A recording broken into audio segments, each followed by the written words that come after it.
گجای دگان قصه نوبتی درباره دو رفیقی بهترین میگیرن چونه گجای دگان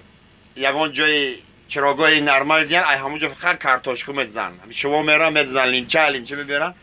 یه روز شیشتگی هم گفته تو برادر هم کارتوشکو رو میبری چه میکنی گفته هیچی میبرم خونه زنختی کارتوشکی بیرون میکنیم عرق پرق مایده چایده میمونیم با همه خیلی سکس میکنیم این مردک همه ویله دیگه چی نپرسیده پگه شاو کارتوشکو دوزی میرن میشاکادو میگیرن کارتوشکو را میگی تو چه میکنی کارتوشکو را میگی چی ما تر دین فهموندم کو میبرم خونه کارتوشکو بیرون میکنه زنگ میشینیم همه اودیخ با سکس میشه منه I love you تو کجا میبری کارتوشکو را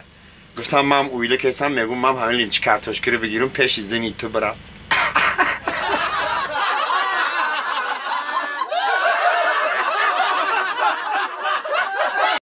سلام علیکم هواداران شهر محمد جان یوانی با شما اول تنی صحت خنده زیبا در لبان شما تمنا میکنم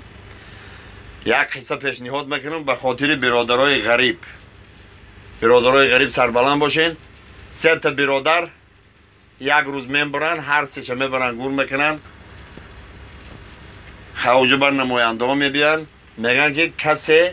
در زندگی چه خیلی جیز گذرانده همون خیلی تکنیک ها خطی میگذارن ایجا رنگی قایده های زمین نیسته اندره کنه تو بفهمون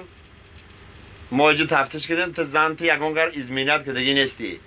تو در ایجا ترانسپورت بلی شورالت خطی میگن فهمیدی؟ ها بگی کلیتا های که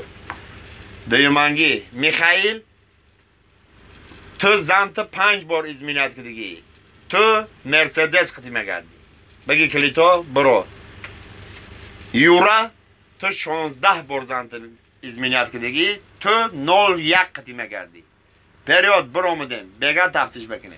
میرن گیر میگردن میان یورو در دوری شورالت زاری بتن گری کدی شیشتای ای برادرو های یورو جان چوکت ای بیا مونینی